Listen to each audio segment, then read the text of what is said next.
নমস্কাৰ আজি মই স্থানাংক জ্যামিতিৰ যি দ্বিতীয় চেপ্টাৰ আছে 7.2 তাৰ মই 4 নম্বৰ কোৱেশ্চনটো লৈ আহিছো অলৰেডি মই স্থানাংক জ্যামিতিৰ দুটা বিন্দু সংযোগী ৰেখাৰ দুটা যে অনুপাত দিয়া থাকে কেনেকৈ সমাধান কৰিব লাগে তাৰ ওপৰত মই অলৰেডি প্ৰশ্ন কৰিছো সো এতিয়া 4 নম্বৰ প্ৰশ্নটো এনেকুৱা যে -1 6 বিন্দুটোৱে -3 10 আৰু 6 -1 বিন্দু সংযোগী ৰেখা কি অনুপাতত ভাগ কৰিব গতি এই প্ৰশ্নটো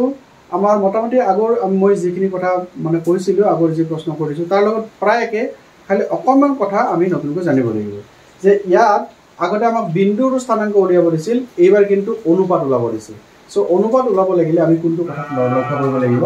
যে প্ৰথমতে আমি ধৰিব লাগিব কি কি বিন্দু দিয়া আছে ধৰা হল p -1 6 বিন্দুটোৱে a -3 10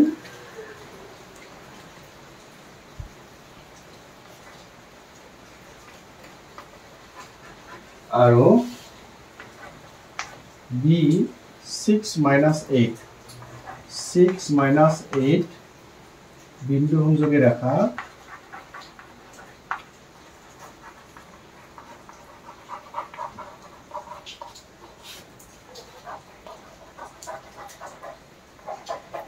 M1 is to M2 অনুপাতত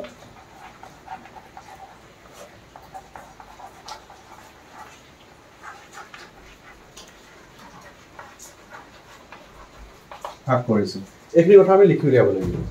এতিয়া আমাৰ যেটো ফৰ্মুলা আছিল যে বিন্দুৰ স্থানাংকটো উলিয়াৰ ফৰ্মুলা তো ইয়াতে p বিন্দু ধৰিছো এইটো সো আমি লিখিব লাগিব কি যে p -1 6 এইটো কৈ পেলাই আমাৰ যেটো সূত্ৰটো লিখিব লাগিব কি আছিল তলত আছিল m1 + m2 আমাৰ অনুপাতটো দিয়া থাকিলে তাত যোগফলটো লিখি দিও কিন্তু এবাৰটো নাই সো আমি কি লিখিম m1 + m2 বুলি লিখিম ওপৰত কি হ'ব m1 into x2 মানে কি হ'ব এইটো বিবিধ আছিল না x2 মানে 6 হ'ব এইটো হৈ গল প্লাস m2 মানে তো নাজানো m2 into x1 মানে কি হ'ব এইটো -3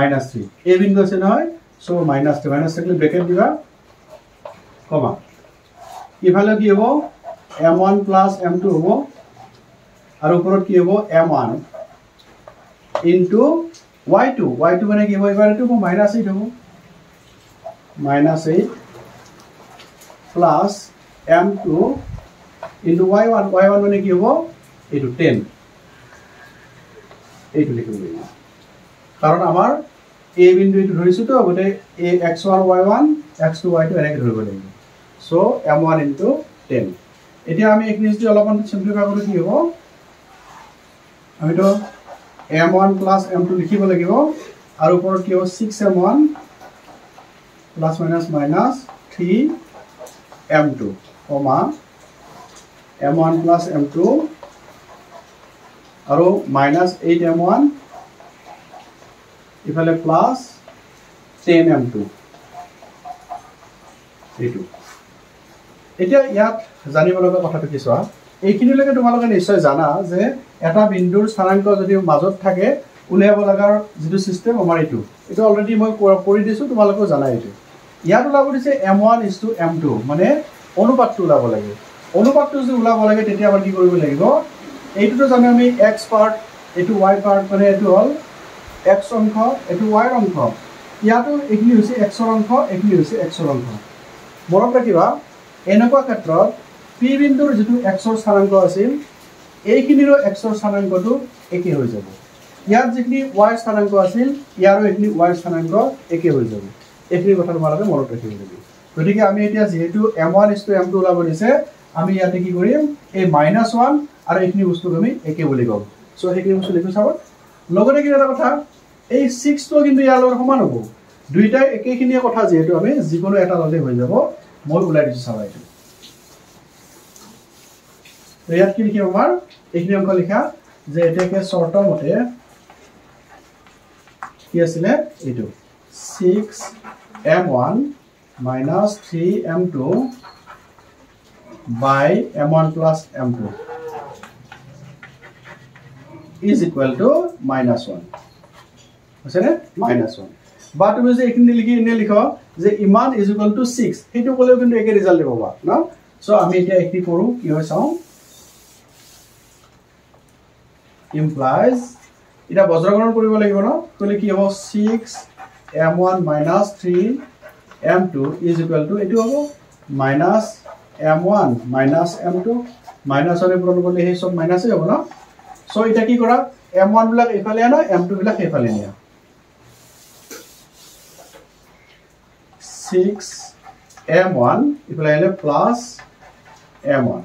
is equal to এফালে গলে -3m2 তো কি হবে প্লাস হবে 3m2 আর এফালে -m2 is equal হবে 7m1 is equal to 3 গলে 2 2m2 এটা আমাক লাগে কি অনুপাত লাগে m1 is to m2 বুলি কৈছে গতিকে আমি কি কৰিম m1 ইয়াতে ৰাখিম আৰু m2 টো ইফালে কি হ'ব হৰণ হ'ব গতিকে বাই m2 এফালে 2 টো আছে 7 টো ইফালে কি হ'ব হৰণ হ'ব এনেকৈ নিয়াৰ পিছত যদি তোমাৰ কনফিউজন থাকে বজ্ৰকৰণ কৰি চাবাছো m1 ৰ লগত 7 পূৰণ কৰিলে 7m1 মিলি গল 2 ৰ লগত m2 পূৰণ কৰিলে 2m2 মিলি গল গতিকে আমাৰ কি হল এনেকৈ পাই গল the implies এটা মই নাতে কাৰণে লিখিছো চাবৰে implies is m1 is to m2 m1 by m2 আছে নহয় এটো লিখিব পাৰি আমাৰ m1 is to m2 is equal কি হ'ব 2/7 মানে 2 is to 7 তো এইটো হ'ল আমাৰ উত্তৰ ওলাব দিছে যে অনুপাতটো ওলাব লাগে কি অনুপাতত ভাগ কৰিছে তো m1 is to m2 মানে হ'ল অনুপাত হেতু পালো 2 is to 7 গতিকে আমি গণিতটো এনে কৰিব লাগিব তুমি যে y ৰ অংকটো লৈ কৰিলা হেতেন একে 2 is to 7 এ পালা হেতেন সো তুমি ইয়ালৈকে কৰিলে হৈ যাব শুদ্ধ নম্বৰ পাই যাবা না ঠিক আছে